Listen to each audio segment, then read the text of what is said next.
শান্তি বর্ষিত হোক সবার উপরে। উচ্চতর গণিতের ৮.২-এর ত্রিকোণমিতির এমসিকিউ সমাধানের এটা হচ্ছে প্রথম টিউটোরিয়াল। এই টিউটোরিয়ালে আমি চেষ্টা করব যেগুলো বোর্ড পরীক্ষা আসছে বিগত 2020, 19 বা বিভিন্ন ক্যাডেট কলেজের, এই ধরনের কিছু প্রশ্ন আমার সামনে আছে। আমি এগুলো নিয়েছি টেস্ট পেপার থেকে এবং এগুলোকে সমাধান করে তোমাদের সাথে একটু ডিসকাস করার উদ্দেশ্যে দাঁড়িয়েছি। তোমরা একটা সাধারণ জিনিস একটু চিন্তা করে দেখো যে একটা ত্রিভুজের ক্ষেত্রে আমরা কি চিন্তা করি। একটা ত্রিভুজের ক্ষেত্রে যেটা সমকোণী ত্রিভুজ, অ্যাকচুয়ালি এই সমকোণী ত্রিভুজের সমকোণ ব্যতীত বাকি দুইটা সূক্ষ্মকোণ রয়েছে। আচ্ছা, এই দুইটা সূক্ষ্মকোণের মধ্যে যে কোনো একটাকে যদি আমি থিটা কোণ হিসাবে চিন্তা করি, এই হিসাবগুলো আমি আগেও বলেছি যে এই থিটা কোণ হিসাবে চিন্তা করি, তাহলে থিটার বিপরীত যে সাইড বা অপোজিট সাইড, এটা হচ্ছে আমার লম্ব, এই ত্রিভুজের লম্ব। তাহলে এটা হচ্ছে লম্ব বা এটাকে আমরা কি বলতেছি, অপোজিট সাইড। আর এই যে সমকোণ, যেটা এই সমকোণের বিপরীত বাহুটা হচ্ছে অতিভুজ এবং এটাকে আমরা ইংলিশে জানি এটা হচ্ছে হাইপোটেনাস। তাহলে লম্ব এবং অতিভুজ যখন আমি বুঝে ফেলবো, তো বাকি যেটা থাকবে এটা আমার বাহু, মানে ত্রিভুজের বাহু, ভূমি। তার মানে এটা যদি ভূমি হয়ে থাকে তাহলে এটা হচ্ছে অ্যাডজাসেন্ট সাইড বা এটা হচ্ছে ভূমি। তাহলে এই যে আমি একটা সমকোণী ত্রিভুজকে কল্পনা করতে পারছি এবং এই সমকোণী ত্রিভুজটা যেভাবেই হোক, যেভাবেই দেওয়া হোক, যে আমি যদি হিসাব করি যে এটা হচ্ছে এই রকম, সমকোণী ত্রিভুজটা হচ্ছে এই রকম, ত্রিভুজটা এইভাবে দেওয়া আছে, হোয়াট এভার। তো এই অ্যাঙ্গেলটা 90 ডিগ্রি আমি জানি। তো এই অ্যাঙ্গেলটা যদি 90 ডিগ্রি হয়ে থাকে তাহলে নিশ্চিতভাবে এই 90 ডিগ্রির বিপরীত যেই বাহুটা, এটা বাহুটা হচ্ছে অতিভুজ এবং বাকি যে দুইটা সূক্ষ্মকোণ আছে তার একটাকে যদি আমি থিটা ধরি, তাহলে থিটা কোণের যে বিপরীত বাহুটা এইটা হবে লম্ব। থিটা কোণের বিপরীত বাহুটা কি হবে? লম্ব। তাহলে এই যে থিটার বিপরীত বাহু, তাহলে এই থিটা কোণের বিপরীত বাহু এইটা হবে লম্ব, যেটাকে আমি অপোজিট সাইড বলতেছি। তাহলে আমার এই অংশটা হচ্ছে ভূমি। তো প্রথমে এটা মাথা থেকে সরাইতে হবে যে ভূমি মানেই যেটা নিচে থাকবে তা না, ভূমি উপরেও থাকতে পারে, নির্ভর করবে আমি যে কোণটাকে ফিক্স করতেছি। ত্রিকোণমিতির এমসিকিউগুলো কিন্তু খুব মজার, প্র্যাকটিস করতে হবে যতটুকু ধৈর্যে কুলায়। যদি পরীক্ষায় মানে অ্যান্সার করতেই হয় পারফেক্টলি, আমার কথা হচ্ছে যে একটু প্র্যাকটিসের পরিমাণ বাড়াই দিলে আমার মনে হয় যে ফলাফলটা ভালো আসবে। এই হচ্ছে এক হিসাব। আরেকটা হচ্ছে কোয়াড্রেন্টের হিসাব। কোয়াড্রেন্টের হিসাবে কি আছে মনে আছে? আমরা যখন কোয়াড্রেন্টের হিসাব করি, যে আমি জানি যে দুইটি পরস্পরচ্ছেদী লম্ব সরলরেখা কি করে চারটা চতুর্ভাগ সৃষ্টি করতেছে। তো আমরা নিশ্চিতভাবে এটা না জানি যে এটা হচ্ছে অল পজিটিভ মানে অল স্টুডেন্ট টেক ক্যালকুলাস। তো যেটা হয়, তো এই যে সাইন আর একটা হচ্ছে কোসেক, এটা যে পজিটিভ, তো এখানে হচ্ছে ট্যান আর কট পজিটিভ, এইখানে কজ আর সেক পজিটিভ। অন্তত এই জিনিসগুলো তো আমাদের জানা আছে। সো যখন জানা থাকবে তখন আমরা জানবো যে এই জায়গা থেকে এই পর্যন্ত হচ্ছে π/2, তো এখান থেকে এই পর্যন্ত হচ্ছে পাই, আবার এখান থেকে এই পর্যন্ত হচ্ছে 3π/2, আবার পুরা অংশটুকু হচ্ছে 2π। তার মানে এই যে আমরা যখন বৃত্তীয় পরিমাপে হিসাব করি কোণগুলা, তখন এই জায়গাটাতে কোনটা π/2, কোনটা 3π/2, কোনটা 2π/3, কোনটা 5π/6, কোন কোয়াড্রেন্টে গেলে, কোন চতুর্ভাগে গেলে অ্যাকচুয়ালি কোন ত্রিকোণমিতিক অনুপাতের মান ধনাত্মক বা ঋণাত্মক, এই জিনিসগুলো হচ্ছে বেসিক।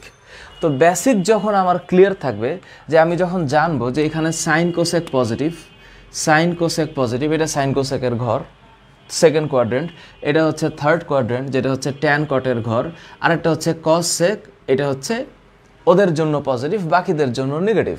কেন পজিটিভ নেগেটিভ হয় এটা বইয়ের মধ্যে একেবারে 8.2 এর ত্রিকোণমিতিক অনুপাতের চিহ্নের মধ্যে ব্যাখ্যা আছে, আমিও ব্যাখ্যা করেছি। সো নিশ্চিতভাবে কয়েকটা কমন জিনিস। আচ্ছা, আরেকটা কথা, এটা একটু মাথা রাখা লাগবে যে আমি যদি হিসাব করি যে কজ মাইনাস থেটা, তাহলে কজ মাইনাস থেটা মানে হচ্ছে ফোর্থ কোয়াড্রেন্ট। তো ফোর্থ কোয়াড্রেন্টে কজ যেহেতু নিজের ঘরে, তাহলে এটা অবশ্যই কজ থেটাই হবে। বাকি যেই মাইনাস থেটা হোক, মানে যদি এখানে এরকম আসে সাইন মাইনাস থেটা, তাহলে এটা অবশ্যই মাইনাস সাইন থেটাই হবে। যদি আমার আসে টেন মাইনাস থেটা, তাহলে এটা অবশ্যই মাইনাস টেন থেটাই হবে। কেবলমাত্র cos minus theta sec minus থেটার ক্ষেত্রে এটা হচ্ছে কস থেটা হবে। সুতরাং এই যে কমন কিছু স্বাভাবিক বিষয় জানা থাকলে এমসিকিউ সলভ করা আমাদের জন্য কঠিন হবে না। আমার কাছে রাজশাহী বোর্ড 2020-এর একটা প্রশ্ন আছে, দেখো কি মজার ব্যাপার। রাজশাহী বোর্ড 2020, হ্যাঁ, আমি একটু শুরু করলাম। আমি সম্ভবত কতটা যাইতে পারবো আমার মনের মধ্যে একটা চিন্তা হচ্ছে, আমি প্রথম 35টা প্রশ্ন আলাপ করি।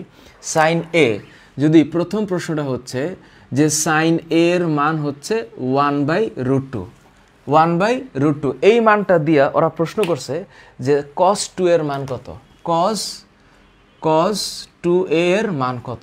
এখন তুমি বলো আমাকে যে এটা কেমন করে আমি করব। এখন আমি যখন হিসাব করব যে 1/√2 সাইন 1/√2 মানে 1/√2 এর মানটা কত হইলে, মানে সাইন কত ডিগ্রির মান 1/√2, 45। এটা তো আমাদের মুখস্থ।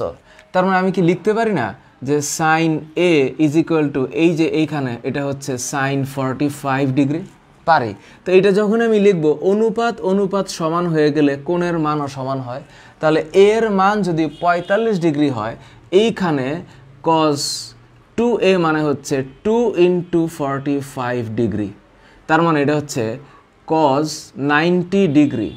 তো cos 90-র মান কত? cos 90-র মান হচ্ছে 0, সাইন 0-র মান 0, সাইন 90-র মান 1, ঠিক একইভাবে cos 0-র মান 1 আর cos 90-র মান 0, তাহলে এখানে cos 90-র মান হবে 0।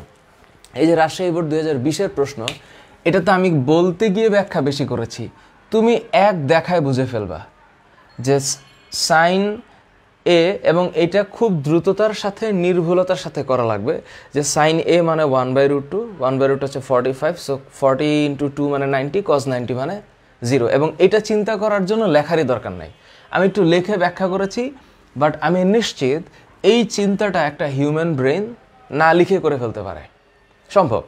পরের প্রশ্ন, থিটা সূক্ষ্মকোণ হলে, সরি এটা বলে দেয়, এটা হচ্ছে দিনাজপুর বোর্ড 2020-এর প্রশ্ন। থিটা সূক্ষ্মকোণ এবং সাইন থিটা 3/5 হলে কট থিটা কত? এইটা যে এতবার দেয় যে প্রশ্নটা হচ্ছে সাইন থিটা হচ্ছে 3/5, ওরা চাইছে কট থিটার মান কত। তুমি আমারে বলো কি চিন্তা তুমি করবা বা কত সেকেন্ডে চিন্তা করবা। কট মানে হচ্ছে cos 1/10, তো 10 মানে কি? 10 মানে হচ্ছে সাইন বাই কস, তার মানে কট মানে cos বাই সাইন। তো আমি যদি সাইন থিটা জানি, কট থিটা আমি কতভাবে বের করতে পারি? আমি ত্রিভুজ দিয়েও বের করতে পারি। বলে স্যার কেমনে? মনে করো যে আমি একটা সমকোণী ত্রিভুজের কথা চিন্তা করছি, তো সমকোণী ত্রিভুজে সাইন থিটা, তো এইটা যদি থিটা অ্যাঙ্গেল হয়, তাহলে সাইন মানে কি? লম্ব বাই অতিভুজ। তাহলে এটা যদি লম্ব হয়, এটা যদি অতিভুজ হয়, এটা নিশ্চিতভাবে 4 হবে, এতে কোনো মিস নাই। মানে একটা ত্রিভুজের ক্ষেত্রে এটা যে 3, 4, 5 হয়, এটা তো আমার বলার দরকার নেই, তোমরা এটা জানো। কারণ 3² মানে 9, 4² মানে 16, যোগ করলে 25-এর বর্গ 5। একটা সমকোণী ত্রিভুজে পিথাগোরাসের ম্যাথ যে করেছে, উপপাদ্য যে করেছে, তার কাছে এটা হচ্ছে পান্তাভাত। তো এখন বলো সাইন থিটা হচ্ছে 3/5, এটা ঠিক আছে। তো কট থিটা মানে কি? কট থিটা মানে কি? তো কট থিটার হিসাবটাই হচ্ছে ট্যান থিটা যদি লম্ব বাই ভূমি হয়, তাহলে কট থিটা হচ্ছে ভূমি বাই লম্ব। কট অনুপাতটা ট্যানের উল্টা, তো ট্যান মানে কি? লম্ব বাই ভূমি। ট্যান মানে লম্ব বাই ভূমি, তো তাহলে কট ইজ ইকুয়াল টু ভূমি বাই লম্ব হবে। তো ভূমি হচ্ছে কত? 4, এই যে 4, লম্ব হচ্ছে 3, তার মানে এই হচ্ছে অ্যান্সার। কত? এটা হচ্ছে 4/3। তার মানে এটা আমি একটা ত্রিভুজকে এই অঙ্কটা করার জন্য হাতে লেখারই দরকার নাই, হিউম্যান ব্রেন এটা অ্যানালাইসিস করতেই পারবে। কিন্তু যদি স্যার রিটেন ফরম্যাটে করতে হয়, তাহলে আমি কেমন করে করতে পারি? বহুতভাবে করতে পারি। কেমন করে? তা আমি এটাকে লিখবো এখন, এটা হচ্ছে সাইন স্কোয়ার থিটা। দেখো কতভাবে করা যায়। তাহলে আমি যদি এটাকে স্কোয়ার করি, যে সাইন স্কোয়ার থিটা, তাহলে এটা কত হবে? 9/25। তো সাইন স্কোয়ার থিটা মানে কি? 1 - cos স্কোয়ার থিটা। দেখো তো এটা হচ্ছে 1 - cos স্কোয়ার থিটা মানে 9/25। তো এখন cos স্কোয়ার থিটা ওই পাশে নিয়ে গেলাম, তাহলে এটা এই পাশে আনলাম, তাহলে এটা কি হচ্ছে, এটা হচ্ছে 1 মাইনাস 9/25, মানে এটাকে এই পাশে আনলাম, এটাকে এই পাশে আনলাম, একই কাজ। তো কজ স্কয়ার থিটা হচ্ছে এত, তো কজ স্কয়ার থিটা যদি এত হয় তাহলে কজ স্কয়ার থিটা হচ্ছে 25 মাইনাস 9 মানে কি 16 ডিভাইডেড বাই 25, তাহলে কস থিটার মান কত হবে, এই কস থিটার মান হবে 4 ডিভাইডেড বাই 5, যদি এখানে প্লাস মাইনাস আসবে কিন্তু আমরা অগ্রাহ্য করছি, কস থিটা হচ্ছে 4/5।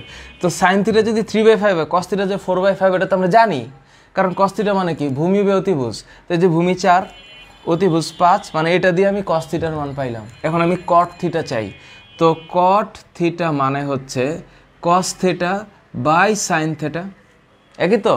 তো কস থিটা যদি হিসাব করতেছি আমি, তাহলে এই হচ্ছে 4/5 ডিভাইডেড বাই এই যে 3/5, তো 4/5 আর 3/5 এটা করলে ওই শেষমেশ দিন শেষে 4/3 আসবে। তো এই যে এত কিছু করলাম আর আমি এইভাবে চিন্তা করলাম, দুইভাবে চিন্তা করা যায়, আরও চিন্তা আছে। এখন আমি যদি সাইন থিটাকে বের করে কস থিটা বের করলাম, ট্যান থিটার উল্টা করলেও কট থিটাই হবে। সুতরাং আমার কাছে ব্যক্তিগতভাবে ত্রিকোণমিতির এমসিকিউ সলভ করার সময় ত্রিভুজ কল্পনা করাটা বেশি যুক্তিযুক্ত মনে হয়, তারপরে দুইটার সাথে সাথে করে ফেলতে হবে। মানে সাইন থিটা মানে 3/5, মানে এটা 3, 4, 5 এর একটা ত্রিভুজ। এবারে আমার কাছে যাই চাক আমি এটা পারবো, কোনো ব্যাপার না, কোনো ব্যাপার না, মুছে দিই, পারা যাবে, এগুলা সোজা। এখন তোমরা যখন এমসিকিউ সলভ করবা, তোমরা কারো কথায় মানে অন্য কোনো দিকে মানে চিন্তা না করে তুমি যখন প্র্যাকটিস করবা, ওই প্র্যাকটিস তোমাকে হেল্প করবে। মানে তুমি যত প্র্যাকটিস করবা এটা তোমাকে তত বেশি এনরিচ করবে, কারণ ইটস অল অ্যাবাউট প্র্যাকটিস। পরের প্রশ্ন, এই দেখো পরের প্রশ্নটা হচ্ছে দিনাজপুর বোর্ডেরই একটা প্রশ্ন, ওরা একটা মজার জিনিস দিয়েছে হচ্ছে এইরকম যে কি এই যে এই হচ্ছে দিনাজপুর বোর্ড 2020-এর প্রশ্ন। এই সো এইখানে একটা কোণ দিয়েছে, এই কোণের মান থিটা, এরকম একটা চিত্র দিয়েছে। তো আমি নিশ্চিত এটা 90 ডিগ্রি, এবং ওরা এখানে লিখছে এ বি এবং সি, লেখার পরে উপরে লিখছে এখানে হচ্ছে 1, এটা হচ্ছে 2। এখন তুমি আমারে বলো আমি এখন কি চিন্তা করব, আমার কোনটা কি দেওয়া আছে, আমার এখানে দেওয়া আছে 1, এটা হচ্ছে 2, কিসের মান কত, এখানে যে থিটা কোণ দিয়েছে তাহলে থিটার বিপরীত যে বাহু এটা হচ্ছে লম্ব, তার মানে এটা হচ্ছে আমার অপোজিট সাইড। তো লম্ব এইটা সমকোণের বিপরীত বাহু, তার মানে এটা অতিভুজ, তার মানে এটা হচ্ছে আমার ভূমি। তো ভূমি এবার হচ্ছে বাম দিকে। তো আমি আগে হিসাবই করে ফেলবো যে এটা যদি 2 আর এটা যদি 1 হয় তো এটা কত হবে, মানে অতিভুজের বর্গ হচ্ছে ভূমির বর্গ যোগ লম্বের বর্গ। তাহলে এটাকে আমি যদি হিসাব করতে চাই, অতিভুজের বর্গ বের করলাম, তাহলে অতিভুজ বের করতে গেলে বর্গমূল লাগবে। তাহলে দিন শেষে আমি এটা একদম ঠান্ডা মাথায় জানি এটা হচ্ছে 2 স্কোয়ার প্লাস 1 স্কোয়ার হবে। 1 স্কোয়ার মানে 1, 2 স্কোয়ার মানে 4, 4 আর 1 যোগ করলে এটা হচ্ছে √5, তার মানে এসি এর মান হচ্ছে √5। এটা আমি আগে বুঝে নিচ্ছি, এবং আমার বিশ্বাস এটা দেখার সাথে সাথে তোমার চিন্তা করতে সর্বোচ্চ 3 সেকেন্ড লাগবে, এর বেশি লাগার কথা না। প্রশ্ন কি করছে, প্রশ্ন করছে সেক থিটা এর মান নিচের কোনটা, সেক থিটা, সেক থিটা। এখন তুমি আমারে বলো সেক থিটা মানে কি, সেক থিটা মানে 1/cos থিটা। তো cos থিটা মানে হচ্ছে ভূমি অতিভুজ, cos থিটা মানে ভূমি বে অতিভুজ। তো সেক থিটা উল্টাটা হবে, তাহলে সেক থিটা হবে সোজা কথা অতিভুজ বাই ভূমি, সোজা হিসাব আমি অতিভুজ বের করে ফেলছি। তো এটা হচ্ছে √5/1, ভূমি তো 1, এই যে √5, তার মানে √5/1 মানে হচ্ছে √5। চিন্তা করার জন্য সর্বোচ্চ 10 সেকেন্ড, কারণ মানে আমরা যে এমসিকিউ প্র্যাকটিস করি বা একটা এমসিকিউ পরীক্ষা দেই, এটা অ্যাসেসমেন্টই হচ্ছে আমি কত দ্রুত একটা জিনিসকে ভাবতে পারছি এবং নির্ভুলভাবে ভাবতে পারছি। তার মানে দিনাজপুর বোর্ডে এটার অ্যান্সার হচ্ছে √5 হবে। আচ্ছা, পরের প্রশ্ন, ওই যে আবার একই প্রশ্ন যে tan θ = 3/4। এই যে এবার আসো, এবার হচ্ছে আমাদেরকে ওরা একটা ওই রেঞ্জ দিয়ে দিছে এবং রেঞ্জের ভিতরে কাজ করতে বলছে। এটা হচ্ছে কুমিল্লা বোর্ড 2020-এর প্রশ্ন, আমি যদি ভুল না করে থাকি। tan θ = 3/4 নাকি প্রশ্ন করে, এবং এটাও বলছে যে থিটা এর মান হচ্ছে পায়ের চাইতে বড়, কি দুষ্টর দুষ্ট, আরেকটা হচ্ছে 3π/2 এর চাইতে ছোট। তার মানে আমি যদি এখন রেঞ্জ হিসাব করি বা আমি যদি কোয়াড্রেন্ট হিসাব করি, কোথায় গিয়ে থামবে এটা? পায়ের চেয়ে বড়। তার মানে পায়ের চেয়ে বড় হইলে হিসাবটা কোথায় হবে? এই যে এখান থেকে। আর 3π/2 মানে 270, তাহলে এটা হচ্ছে 180 ডিগ্রি আর এটা হচ্ছে 270 ডিগ্রি। তো এর চাইতে বড় আর এর চাইতে ছোট মানে এটা এই থার্ড কোয়াড্রেন্টে আছে। থার্ড কোয়াড্রেন্টে tan নিজে পজিটিভ, তাহলে 100% এখানে এই যে tan থিটা এটা অবশ্যই পজিটিভ, কারণ অল স্টুডেন্ট টেক কেমিস্ট্রি বা ক্যালকুলাস, তোমরা যাই হিসাব করো ওই যে tan পজিটিভ। তো tan থিটার মানই দিয়ে রাখছে, প্রশ্ন করছে cos থিটার মান কত।